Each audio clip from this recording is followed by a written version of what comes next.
Hello and welcome. I am Sneha Singhatiya and आज हम करने वाले डिटर्मिनेंट की हमारी फोर्थ वीडियो है।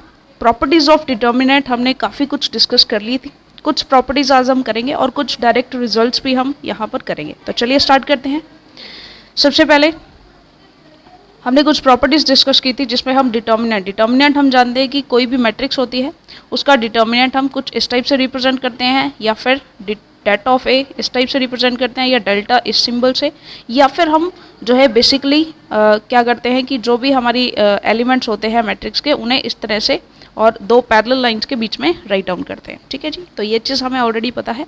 प्रॉपर्टीज़ हम डिस्कस करते हैं। फर्स्ट प्रॉपर्टी एक हमने प्रॉपर्टी कल डिस्कस भी की थी कि अगर हम डिटर्मिनेंट ले रहे हैं किसी मैट्रिक्स का और उसी मैट्रिक्स के डिटर्मिनेंट देखिए एक मैट्रिक्स का डिटर्मिनेंट जो है उसी मैट्रिक्स के ट्रांसपोज के डिटर्मिनेंट के भी इक्वल होता है। ठीक है, तो ये हमारी फर्स्ट प्रॉपर्टी थी। ठीक है जी, चलिए नेक्स्ट प्रॉपर्टी थी हमारी जो शायद हमने प्रीवियस लेक्चर में डिस्कस करी थी। सेकेंड हमारी प्रॉपर्टी क्या थी कि अगर हम डिटर्मिनेंट ले रहे हैं a इंटू बी का, ठीक है जी, तो ये हमारे determinant of a into determinant of B के इक्वल होता है। ठीक है जी, यानी आप पहले मल्टीप्लाई कर लें डायरेक्टली फिर डिटर्मिनेंट करें, या डिटर्मिनेंट लेकर के फिर मल्टीप्लाई करें, दोनों सेम होंगे, इसमें कोई भी ज़्यादा चेंजेस नहीं आएंगे।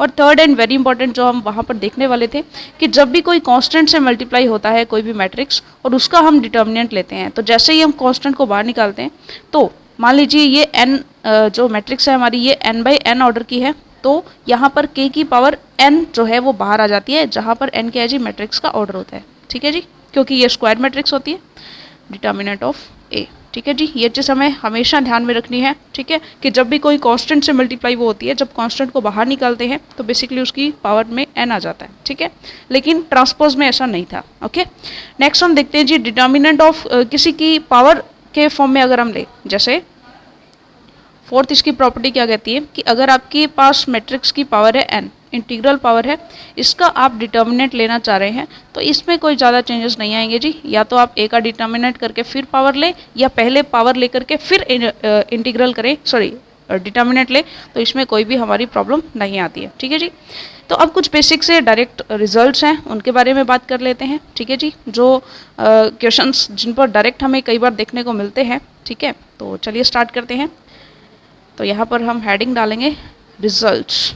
ठीक है, जिन्हें आप सॉल्व भी कर सकते हैं, लेकिन याद रखेंगे तो बेटर रहेगा कि एटलीस्ट हम बड़ी बड़ी कैलकुलेशन से बच सकते हैं। ठीक है जी, फॉर एग्जांपल फर्स्ट रिजल्ट है हमारा कि अगर हमारे पास डिटर्मिनेंट कुछ इस टाइप का हो कि यहाँ पर 1 1 1 फिर x y z, और एक हमारे पास यहाँ पर कुछ इस टाइप का पैटर्न हो जहाँ पर स्क्वायर्स हो। ठीक है जी, तो इसका डिटर्मिनेंट श्योर है कि क्या आएगा जी x minus y, y minus z and z minus x.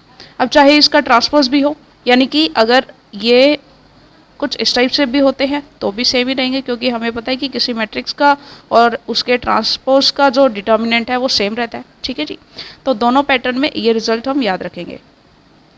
इसके बाद नेक्स्टली हम जाते हैं जी second result. So second result हमारा क्या कहता है कि अगर पहले तो आपका सेम होगा 1 1 1, सेकेंड भी आपका एक्स वाई जेड, ठीक है, लेकिन अगर आपके पास यहाँ पर स्क्वायर की जगह क्यूब आ जाए देन क्या होगा? तो देखिए सिंपल सा, जैसा हमारा पहले था ये तो होगा ही होगा, x minus y, y minus z, z minus x. देखिए यहाँ पर कन्फ्यूजन ये हो जाती है बच्चों को कई बार कि यहाँ पर प्लस होगा कि माइनस होगा, तो यहाँ पर माइनस होगा, ये चीज़ हमें ध्यान में रखनी चाहिए। ठीक है, यहाँ पर माइनस होगा, लेकिन इसके साथ में यहाँ पर क्यूब है तो इसके लिए यहाँ पर आ जाएगा जी x plus y plus z, तो यहाँ पर प्लस होगा, ये बस आपको थोड़ा सा ध्यान में रखना है। ओके, नेक्स्ट थर्ड रिजल्ट की बात करते हैं। यहाँ पर तो सिंगल पावर के साथ स्क्वायर आया था, सिंगल पावर के साथ क्यूब आया था, लेकिन व्हाट इफ हमारे पास सिंगल पावर्स नहीं आती हैं बल्कि हमारे पास स्क्वायर एंड क्यूब आ जाए, तो ये हमारा थर्ड रिजल्ट है। क्या कहता है 1 1 1 आ जाए और यहाँ पर सिंगल पावर्स की बजाय यहाँ पर हमारे पास स्क्वायर्स आ जाए और साथ में आ जाए जी हमारी क्यूब। ठीक है जी, तब यहाँ पर हमारे पास क्या होने वाला है? तो सिमिलरली वो चीज़ तो रहेगी माइनस वाली, y minus z and z minus x. ठीक है, तो ये चीज़ तो हमारे पास रहेगी। साथ में वहाँ पर हमारे पास x plus y plus z था, लेकिन यहाँ पर डबल डबल मल्टीपल में आएगा, यानी x y plus y z plus z x होगा, यहाँ पर प्लस ही, लेकिन वहाँ पर single single x y z plus में था, यहाँ पर x y y z z x इस टाइप से प्लस में रहेगा। तो ये चीज़ 3 रिजल्ट हैं वेरी इंपॉर्टेंट जो हमें याद रखने हैं, ठीक है जी। वैसे थोड़े से ट्रिकी भी है तो याद हो ही जाएंगे। तीनों को एक बार देख लेते हैं, ठीक है जी। तीनों में डिफरेंस आपको समझ में आ रहा होगा, ठीक है। चलिए अब हम आगे बढ़ते हैं थोड़ा सा। सो नेक्स्ट हम देखते हैं जी, एक हमारे पास नॉर्मल सा क्वेश्चन आता है जी डिटर्मिनेंट पर बेस्ड, कि हमें कोई भी एरिया, कोई भी ट्राइंगल का एरिया निकालना हो, अगर ट्राइंगल या ये हम कहें इसको एरिया ऑफ ट्राइंगल, ठीक है जी। तो इसके लिए क्या होता है, देखिए सिंपली मान लीजिए हमारे पास एक ट्राइंगल है, ठीक है। इसका ये पॉइंट है जी x1, y1, ठीक है जी। ये पॉइंट है इसका x2, y2, और ये वाला जो कोऑर्डिनेट है ये है जी x3, y3। अब हम इस ट्राइंगल का एरिया फाइंड आउट करना चाहते हैं, तो इसे हम सबसे पहले तो मैट्रिक्स फॉर्म में या डिटर्मिनेंट की फॉर्म में अरेंज करेंगे। कैसे फॉर्म अरेंज करेंगे देखिएगा। सबसे पहले हम इसे अरेंज करेंगे जी x1, y1, x2, y2, x3, y3, इस टाइप से लिख देंगे। और थर्ड में हम 1, 1, 1 कर देंगे, क्योंकि स्क्वायर मैट्रिक्स बनाना ज़रूरी होता है किसी भी डिटर्मिनेंट को फाइंड आउट करने के लिए, ठीक है जी। अब हम इस डिटर्मिनेंट की मतलब वैल्यू निकालेंगे, डिटर्मिनेंट ऑफ ए। मान लीजिए ये ए है हमारी, ठीक है। तो डिटर्मिनेंट ऑफ ए निकाल करके उसका हाफ अगर हम लेंगे तो वो हमारा एरिया ऑफ ट्राइंगल के इक्वल होगा, ठीक है जी। कैसे होगा जी देखिएगा, तो हमारा area of triangle, area of triangle क्या बनेगा जी, हाफ ऑफ डिटर्मिनेंट ऑफ ए, और डिटर्मिनेंट निकालना आपको आता ही है, ठीक है जी। तो बेसिकली हमारे पास ऑल ओवर फॉर्मूला यहाँ पर क्या बनता है वो हम देख लेते हैं। देखिएगा इस ट्राइंगल का एरिया का ऑल ओवर फॉर्मूला क्या बनता है जी, हाफ और x1 प्लस x2, सॉल्व करेंगे तो यही फॉर्मूला हमारे पास बनने वाला है x3, ठीक है जी। और यहाँ पर आएगा जी y2 माइनस y3, ये हमें याद रखना होता है 23, 31 एंड 12, ठीक है जी। ये 4 नंबर के फॉर्म में आप याद रखेंगे तो इजी रहेगा। y2 माइनस y3 ये हो गया, फिर y3 माइनस y1, ट्रिक भी होती है, आपने 10th क्लास में भी याद करी होगी ये, ठीक है जी। तो ये हमारा जनरली एक फॉर्मूला बन जाता है जी एरिया ऑफ ट्राइंगल के लिए, ठीक है जी। एरिया ऑफ ट्राइंगल के लिए हमारा जनरल एक फॉर्मूला बन जाता है, शायद आपको विजिबल नहीं है, थोड़ा सा हम इसको, ओके, ठीक है जी। तो ये हमारा फॉर्मूला है। और सिंपल सी बात है, अगर हमें ये बताना हो कि 3 पॉइंट्स कोलिनियर हैं तो हम कहेंगे कि हमारा एरिया 0 होता है। ये तो बेसिक जो कोऑर्डिनेट ज्योमेट्री का रूल होता है, ठीक है जी। चलिए अब हम देखते हैं जी, नेक्स्ट हमारा टॉपिक है जी माइनर और कोफैक्टर्स निकालना। देखिए सिंपल सी बात है, किसी भी मैट्रिक्स के लिए उसके माइनर्स, देखिए हेडिंग लेते हैं हम थोड़ी सी अच्छी सी, क्योंकि ये काफ़ी इंटरेस्टिंग और काफ़ी इंपॉर्टेंट टॉपिक है।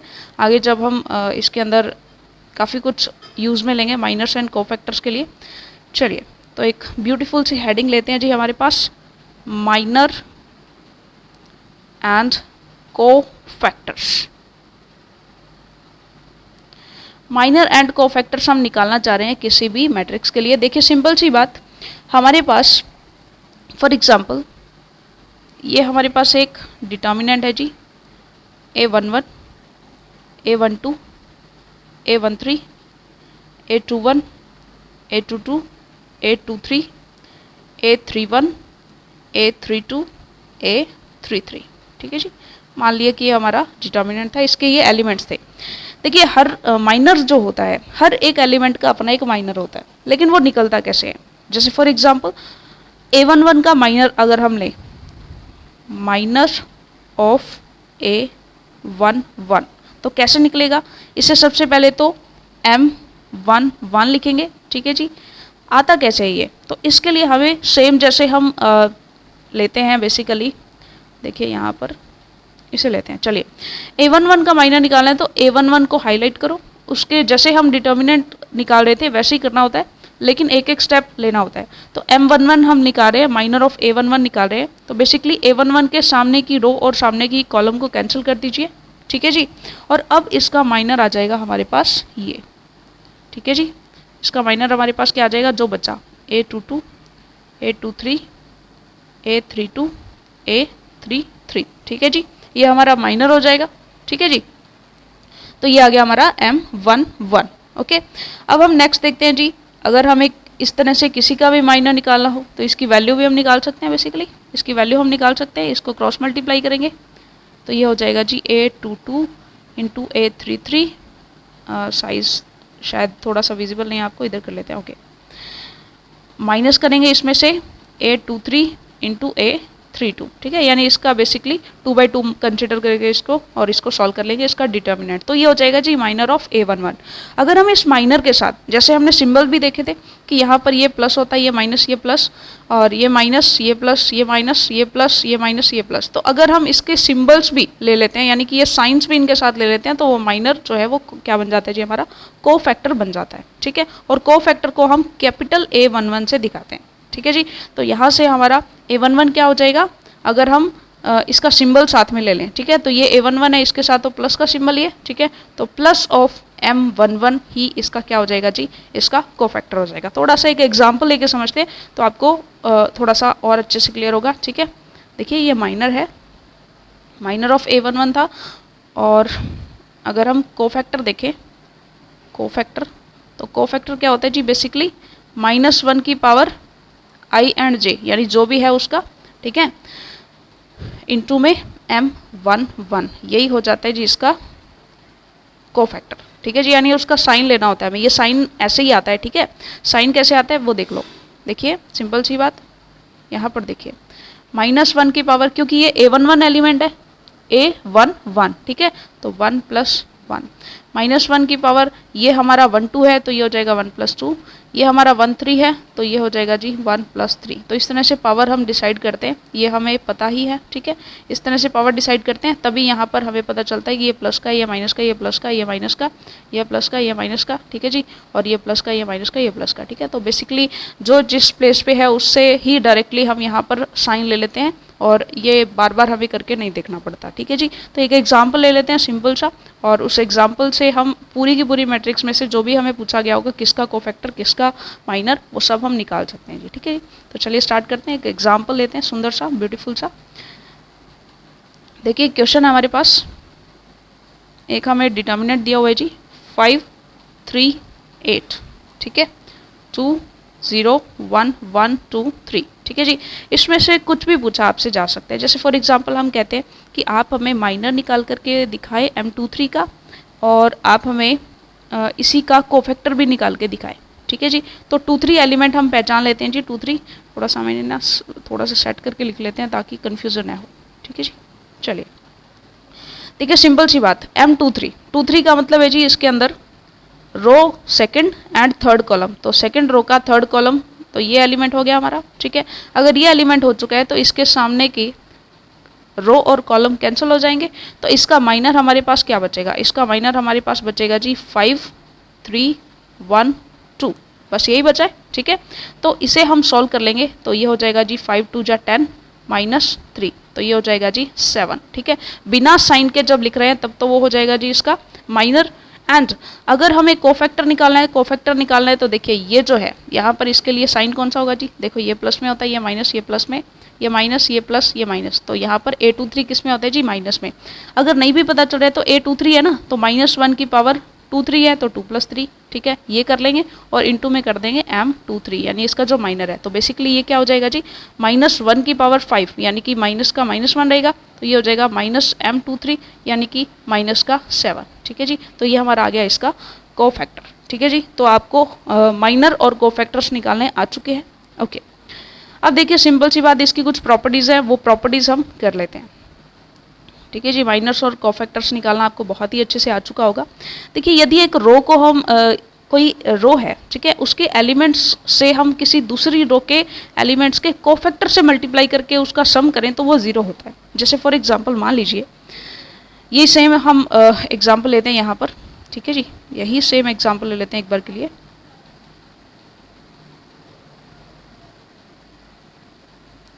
मान लीजिए यहाँ पर 1 था और यहाँ पर 3 था, ठीक है जी। अब देखिए इसके लिए हमने देखा कि कोई भी, जैसे इसके कोफैक्टर्स हम निकालेंगे, मान लीजिए, या चलिए कुछ और एग्जांपल लेते हैं, ठीक है, ताकि आपको टॉपिक अच्छे से समझ में आए। एक छोटा सा रिजल्ट है, या कहीं की नोट के फॉर्मेट में या एक फैक्ट के रूप में आप याद रख सकते हैं इसको, कि मान लीजिए हमारे पास एक मैट्रिक्स है A11 A12 A13, ठीक है जी, A21 A22 A23 A31 A32 and A33, ठीक है जी। हम क्या करते हैं, हम कोफैक्टर्स ले लेते हैं हमारी थर्ड रो के कोफैक्टर्स हमने ले लिए। जैसे मान लीजिए कोफैक्टर्स जो सिंबल के साथ आते हैं, ठीक है, A32 और A33, इनके तो ले लिया हमने कोफैक्टर्स, ठीक है जी, इनके ले लिया हमने कोफैक्टर्स और इनको हमने मल्टीप्लाई कर दिया है जी फर्स्ट रो के एलिमेंट से करना है, ध्यान रखिए, ठीक है। इनके साथ हमने फर्स्ट रो के एलिमेंट्स को क्या कर दिया, मल्टीप्लाई कर दिया, ठीक है जी, और साथ में ही हमने क्या कर दिया, इनका एडिशन कर दिया। अगर हम किसी अदर रो के कोफैक्टर्स का किसी दूसरी रो के एलिमेंट्स से मल्टीप्लाई करते हैं तो ऐसा करने के बाद हमारे पास रिजल्ट कैसा आता है जी, 0 आता है। बस यही रिजल्ट है हमारा, रिजल्ट के फॉर्मेट में हमें इसको याद रखना है, ठीक है जी।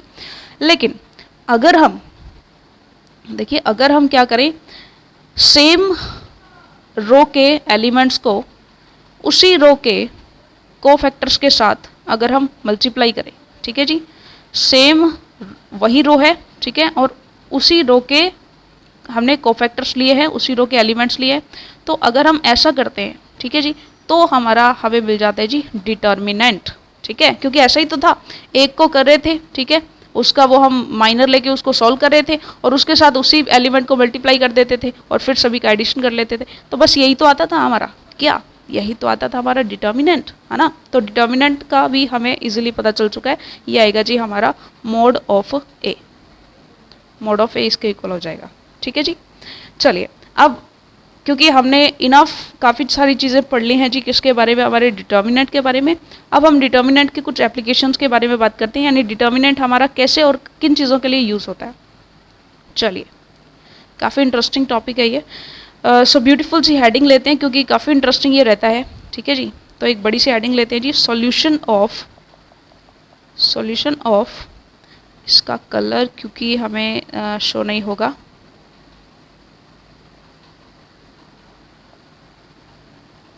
Solution of system of linear equations, ठीक है जी। लीनियर इक्वेशंस हमारे पास होती हैं जो एक्स वाई के फॉर्मेट में होती है, यानी जहाँ पर कुछ वेरिएबल्स होते हैं हमारे पास, ठीक है, उनकी वैल्यूज़ हमें निकालनी होती है, ठीक है।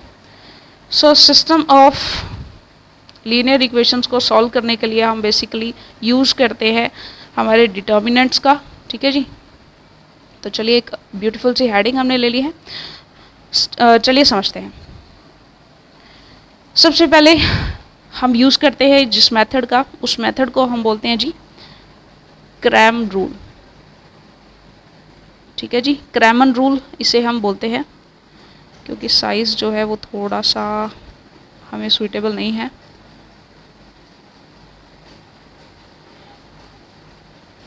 थोड़ा सा बढ़ा लेते हैं हम साइज़।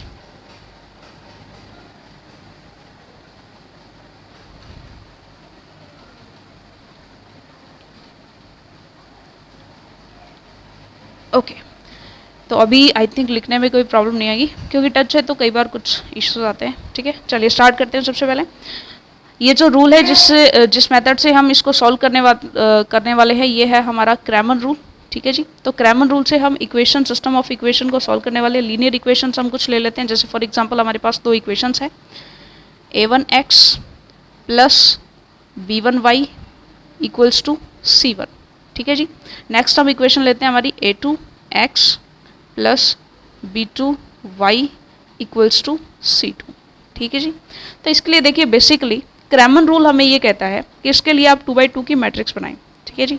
2x2 की कुछ मैट्रिक्स बनेगी, इसमें बेसिकली 3 मैट्रिक्स बनेगी। एक हमारा D होगा, चलिए इसका कलर हम चेंज कर लेते हैं।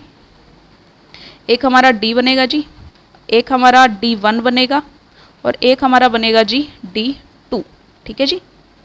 एक हमारा D1 बनेगा, एक हमारा D2 बनेगा और एक हमारा D बनेगा, ठीक है। शायद आई थिंक ये विजिबल नहीं है, आप मैं थोड़ा सा चेक कर लूँ। ओके, तो ये तो विजिबल है। Okay, so D, D1 and D2 इन सब की वैल्यूज़ हम कैसे फाइंड आउट करेंगे? देखिए सिंपल सी बात, D हमारा होता है जिसमें हम सिर्फ और सिर्फ A1, A2, B1 and B2 को लेकर चलते हैं, तो ये हमारा होता है जी D। ये हम क्रैमन रूल समझ रहे हैं कि कैसे हम सिस्टम ऑफ इक्वेशन को सॉल्व करते हैं। D1 के लिए हम क्या करेंगे, पहले C1 और C2 को रखेंगे और साथ में हम रखेंगे B1 एंड B2 को, ठीक है जी। तो ये हो गया हमारा D1 ओके, यानी कि हमने C1 C2 को रखना है और साथ में रखना है हमने B1 B2 को। ठीक है जी। D2 हमारा क्या कहता है, D2 कहता है कि आपने पहले रखना है A1 A2 को एंड देन आपने रखना है जी C1 एंड C2 को। ठीक है जी, ये चीज़ क्लियर है। ओके, इतना करने के बाद हमें ध्यान में रखना है, सिंपली इतना करने के बाद हमारे पास x एंड y की हमारी वैल्यूज आ जाती हैं जी। देखिए क्रैमर रूल हमारा क्या कहता है, इस टाइप से सिस्टम ऑफ इक्वेशन हमारे पास है। D1 D2 कैसे निकलेंगे ये हमने देख लिया। अब हमारे पास सिंपली ये कहता है कि अब आपको कोई भी बिल्कुल भी देरी नहीं करनी है, आपके लिए सिंपल x और y की वैल्यूज़ आपको मिल जाएंगी। कैसे करना क्या है, D1 की वैल्यू निकालो, उसको D से डिवाइड कर दो, x मिल जाएगा, और D2 की वैल्यू निकालो और उसको D से डिवाइड कर दो तो आपको y की वैल्यू मिल जाएगी। सिंपली ऐसा करने से हमारी इक्वेशन सॉल्व हो जाएगी, तो इसे हम कहते हैं जी क्रैमर रूल। ठीक है जी, बहुत ईजी है, एक बार फिर से डिस्कस कर लेते हैं। देखिए ऐसे हमारे पास सिस्टम ऑफ इक्वेशन है, तो उसमें हम D निकालेंगे, D1 निकालेंगे, D2 निकालेंगे, उन्हें इस वैल्यूज़ में पुट कर देंगे तो x और y की वैल्यूज़ हमारे पास ऑटोमेटिकली आ जाएंगी। ठीक है जी, तो ये तो था हमारा जब सिस्टम ऑफ इक्वेशन हमारे पास 2/2 का होता है। कैसा होता है जी, 2/2 का। व्हाट इफ़ हमारे पास 3/3 का सिस्टम है, देन हम कैसे करेंगे। ठीक है, तो क्रैमर रूल हमने देखा किसके लिए, 2/2 के लिए। अब हम क्रैमर रूल देखते हैं जी हमारा 3/3 के सिस्टम के लिए। ठीक है जी, तो चलिए इसी के आगे देखते हैं क्रैमर रूल। क्रैमर रूल हम कर रहे हैं किसके लिए, 3/3 के लिए। ठीक है, तो हमारा सिस्टम ऑफ इक्वेशन कैसा है जी, 3/3। चलिए सो फर्स्ट ऑफ ऑल हम अपनी इक्वेशंस डिफाइन कर लेते हैं जी। हमारी इक्वेशन है जी a1x plus b1y plus c1z equals to d1। Okay जी, a2x plus b2y plus c2z which is equal to d2। a3x plus b3y plus c3z which is equal to D3। ठीक है जी, तो ये हमारा सिस्टम ऑफ इक्वेशंस है। अब इसके लिए हम निकालेंगे जी, देखिए इसको साइज में थोड़ा सा कम कर लेते हैं। चलिए, तो इसके लिए हम निकालेंगे, एक तो हम लेंगे इसके लिए D। ठीक है जी, एक इसमें आएगा जी D1। ठीक है, एक इसके लिए हमारे पास आएगा D2 और एक हमारे पास आएगा जी D3। ओके, सो पहले हम देखते हैं जी D हमारे पास क्या आएगा। D के लिए हम क्या करेंगे, सिंपली देखिए D के लिए हम सिंपली A B C ये सारी ले लेंगे। ठीक है, तो A1 A2 A3 ये हमने ले लिया, B1 B2 B3। ठीक है जी, ये A2 और ये B2। इसी टाइप से C1 C2 और C3 ये हमने ले लिया। ये हो गया हमारा सिंपल D। ठीक है जी, और अब हम लेते हैं हमारा D1। तो D1 हमारा सिंपली क्या हो जाएगा, D1 को हम यहाँ पे ले लेते हैं जी। D1 हमारा क्या हो जाएगा, ओके सो अब हम यहाँ पे लेते हैं D1। D1 हमारा क्या हो जाएगा, थोड़ा सा ध्यान देंगे आप, D1 को देखें, इसका साइज़ थोड़ा सा बड़ा लेते हैं जी। ओके, साइज़ ऑलरेडी फुल है। ओके, सो D1 के लिए हम क्या करेंगे, सबसे पहले D1 D2 और D3 को लगा देंगे, यानी सबसे लास्ट वाला पहले लगाएंगे। फिर क्योंकि A तो लेना नहीं है, A की जगह हमने D ले लिया, तो ये आ जाएगा फिर B1 B2 B3 C1 C2 C3। ठीक है जी, ये हमारा D1 हो गया। अब हम देखते हैं हम D2 कैसे लेंगे। तो D2 के लिए देखिए सिंपली हम क्या करेंगे, अब D2 के लिए हमने जो है B की जगह, देखिए यहाँ पर एक पैटर्न है, जब 1 ले रहे हैं तो फर्स्ट रो में D को एडजस्ट कर देंगे, A को गायब कर देंगे। जब 2 ले रहे हैं तो सेकंड वाली रो में हम क्या कर देंगे, D को एडजस्ट करेंगे। ठीक है, और B को हमने गायब कर दिया, और यहाँ पर सिंपली हमारा A1 A2 A3 और यहाँ पर आ जाएगा हमारा C1 C2 C3। Same pattern से हम चलेंगे हमारे D3 में। D3 के लिए हम क्या करेंगे, देखिए D3 के लिए क्योंकि थर्ड है तो थर्ड रो में हम किसको एडजस्ट करेंगे, D को। ठीक है जी, बाकी हमारे पास एज इट इज़ रहेगा A1 A2 A3 B1 B2 B3। ठीक है जी, देखिए सिंपल सा पैटर्न है हमारा। कैसा पैटर्न हमें देखने को मिल रहा है, D में हमने ABC लिए तीनों में। D1 के लिए हम क्या करेंगे, क्योंकि यहाँ पर 1 है तो यानी फर्स्ट रो में D को एडजस्ट कर दो, बाकी B और C as it is. D2 में सेकंड रो में D को एडजस्ट कर दो, बाकी A और C as it is. D3 में थर्ड रो में डी को एडजस्ट करना है, बाकी A and B as it is. ठीक है, अब हमने डी तो फाइंड आउट कर लिया। हमारे पास वेरिएबल हैं एक्स वाई एंड जेड, तो इनकी वैल्यूज हम कैसे निकालेंगे, तो थोड़ा सा और जूम इन करते हैं ताकि पूरा का पूरा क्वेश्चन हमें क्लियर रहे। ठीक है जी, तो इनकी वैल्यूज़ को हम इधर लिख लेते हैं, आई होप ये विजिबल होगा। ओके, सो हमारे पास आता है जी एक्स वाई एंड जेड। ठीक है जी, तो हमारे x की वैल्यू क्या होगी, x की वैल्यू हमारी हो जाएगी d1 अपॉन डी। ठीक है जी, y की वैल्यू हो जाएगी हमारी d2 upon D and z की वैल्यू हो जाएगी जी हमारी d3 अपॉन डी। तो ये हमारा क्रैमन रूल बिल्कुल ही हमारे सामने पड़ा हुआ है सारा का सारा। ठीक है जी, देखिए पहले क्रैमन रूल हम 2/2 का देखते हैं। 2/2 के क्रैमन रूल में देखिए क्या था, 2/2 के क्रैमन रूल में भी सेम पैटर्न था। थोड़ा सा वापस से देखते हैं इसको, देखिएगा इसमें कलर हम कुछ चेंज करके लेते हैं ताकि थोड़ा सा हमें क्लियर हो कैसा कलर लें। ओके, कुछ ऐसा पिंक सा कलर ले लेते हैं। ओके ठीक है, तो पिंक कलर हमने लिया है जी। अब देखिए सिंपली देखिए हमारे पास ये सिस्टम ऑफ इक्वेशन थी।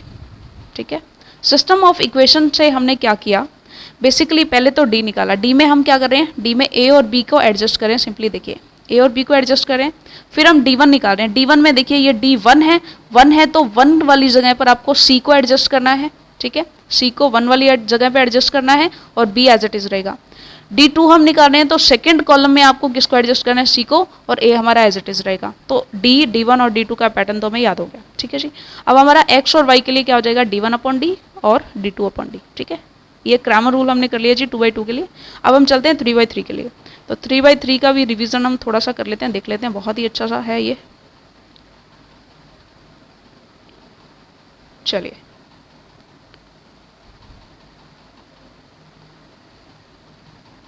ओके, सो ये हमारा क्रैमर रूल है 3/3 का। ठीक है जी, तो इसमें हम लेते हैं इसका साइज थोड़ा सा बड़ा लेते हैं, वाइट कलर लेते हैं। Okay, pure white colour. Okay, so Cramer rule है हमारा 3/3 का। तो इसके अंदर बेसिकली क्या होगा, 3/3 का हमारा क्रैमर रूल है जी। इसके अंदर बेसिकली क्या होगा, सबसे पहले हमारी सिस्टम ऑफ इक्वेशन ये है। इसके लिए हमने सबसे पहले निकाला है जी हमारा डी। डी कैसे होगा, simply a1 b1 a b c तीनों को हमने एडजस्ट कर दिया जी, first column, second column and third column में। सेम पैटर्न हम करेंगे जी। d1 के लिए हम क्या करेंगे, d1 है इसलिए फर्स्ट कॉलम में हमने किसको एडजस्ट करना है जी, d को एडजस्ट करना है फर्स्ट कॉलम में, और बाकी b और c एज इट इज रहेंगे। d2 के लिए हमने सेकंड कॉलम में d को एडजस्ट करना है, फर्स्ट कॉलम और third column as it is रहेंगे। d3 के लिए हमने थर्ड कॉलम में d को एडजस्ट करना है, फर्स्ट और सेकंड हमारा एज इट इज रहेगा। अब सिंपली जैसे ही हमारे पास d1, d2, d3 and d सब आ चुके हैं, ऑल फोर वैल्यूज, अब हमारे लिए x, y और z की वैल्यूज निकालना वेरी इजी है। d1 अपॉन d करके x आ जाएगा, d2 अपॉन d करके y आ जाएगा एंड d3 अपॉन d करके हमारा z आ जाएगा। ठीक है जी, तो ये हमारा सिस्टम ऑफ इक्वेशंस को कैसे सॉल्व करना है, तो वो हमने इसके लिए क्रैमर रूल डिटर्मिनेंट मेथड हमने कर लिया है। ओके, अब देखिएगा एक और चीज़ हम देख लेते हैं।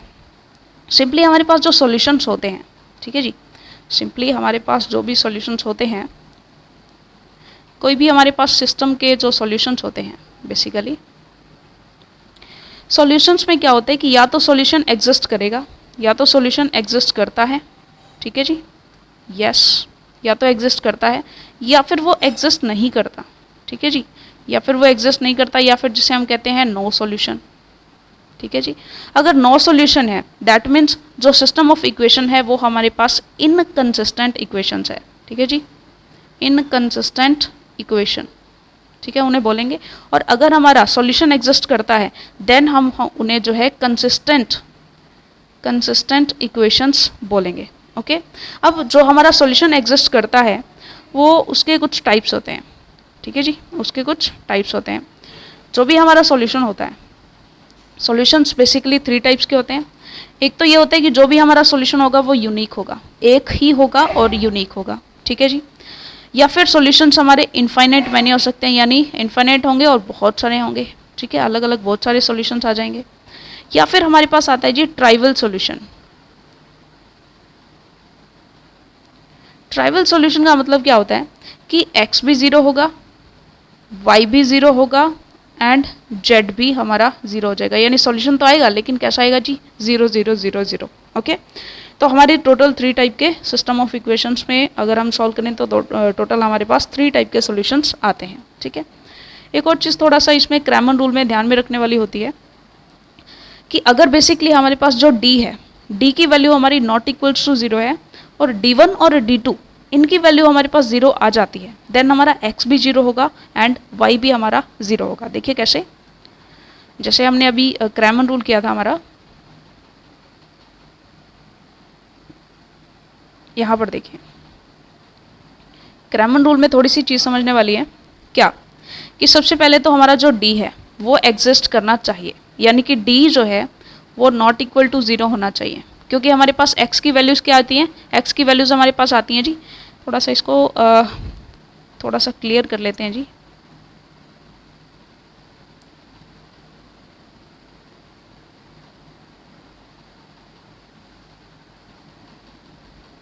ठीक है जी, चलिए, तो इसमें आप थोड़ा सा देखेंगे कि जो x की हमारे पास वैल्यूज़ आती हैं, x होता है जी D1 अपॉन डी और y हमारा होता है जी D2 अपॉन डी। तो यहाँ से हम देख सकते हैं कि इसके डिनोमिनेटर में d है, तो d हमारा नॉट इक्वल्स टू 0 होना चाहिए, क्योंकि अगर ऐसा हो गया तो x और y की वैल्यू इन्फिनिटी आ जाएगी, यानी नॉट एग्जिस्ट, यानी कि वो डिफाइंड ही नहीं होंगे। ठीक है, तो बेसिक सी बात है कि सॉल्यूशन तभी निकलेगा जब हमारा d नॉट इक्वल्स टू 0 होगा, यानी d 0 नहीं होना चाहिए। ठीक है, पहली चीज़। दूसरी चीज़, अगर हमारे D1 और D2 ये हमारे 0 आ जाते हैं, D1 या D2 हमारे 0 आ जाते हैं, तो ऑब्वियस सी बात है x और y भी हमारे कैसे होने वाले हैं, 0 होने वाले हैं, क्योंकि 0 से कुछ भी मल्टीप्लाई करो तो वो 0 हो जाता है। ठीक है जी, तो सिंपल सी बात है कि अगर हमारा कभी d इक्वल्स टू 0 आ जाता है, ठीक है, तो हमारा सॉल्यूशन एग्जिस्ट नहीं करेगा। एंड देखिए इसके लिए कुछ कंडीशंस बनती हैं, तो वो कंडीशंस हम आगे कर लेते हैं। ठीक है जी, क्योंकि यहाँ पे स्पेस काफ़ी कम है, तो यहीं बिल्कुल यस, यहाँ पे हम कुछ कंडीशंस हैं इसी के बारे में, तो वो सारी चीज़ें नोट कर लेते हैं। ठीक है जी, तो आप नोट डालेंगे ब्यूटीफुल से यहाँ पर कि कुछ फैक्ट्स हैं वो हम देख लेते हैं। देखिए सिंपल सी बात है कि अगर हमारा d, फर्स्ट कंडीशन है कि अगर हमारा d नॉट इक्वल्स टू 0 है और di यानी D1 D2 D3 जो भी हैं वो हमारे 0 हो जाते हैं, दैट मीन्स हमारा जो सॉल्यूशन होगा ना वो ट्राइवल सॉल्यूशन होगा। कैसा होगा जी, वो हमारे पास ट्राइवल सॉल्यूशन होगा, यानी x भी 0 होगा, y भी 0 होगा, z भी हमारा सारे के सारे हमारे कैसे हो जाएंगे जी, 0 0 0 हो जाएंगे। ठीक है जी, पहली चीज़। तो सेकेंड थिंग ये हो गई कि दूसरा क्या होता है जी, अगर हमारा d ही 0 आ जाता है, d 0 हो और di ये भी हमारा 0 हो, अगर ऐसा हो जाता है तो d 0 आते ही बेसिक सी बात है हमारे पास जो सॉल्यूशंस है वो इन्फिनिट मैनी सॉल्यूशंस आ जाएंगे। ठीक है जी, अगर हमारा d 0 के इक्वल है तो हमारे पास इन्फिनिट मैनी सॉल्यूशंस आएंगे। ठीक है जी, ओके, सो ये चीज़ें हमें क्लियर हो चुकी हैं। और एक और चीज़ है कि अगर हमारा d 0 है, अगर हमारे पास d 0 है बट di हमारे पास 0 नहीं है, तो ये वाला केस बनता है जब हमारा इनफाइनाइट आ जाता है आंसर, तो उस केस में हमारा नो सॉल्यूशन होगा, यानी नॉट डिफाइंड वाली सिचुएशन हो जाएगी। ठीक है जी, तो ये चीज़ हमने ऑलरेडी क्लियर कर ली है। ठीक है, तीनों केसेस हमने देख लिए हैं। चलिए, सो ये चीज़ काफ़ी है आज के लिए, मिलते हैं हमारी नेक्स्ट वीडियो में। नेक्स्ट वीडियो में हम करेंगे जी एडजॉइंट एंड इनवर्ट्स हम कैसे निकालेंगे, और एडजॉइंट की काफ़ी सारी प्रॉपर्टीज़ भी हम करने वाले हैं। That's it for the day. Thank you very much.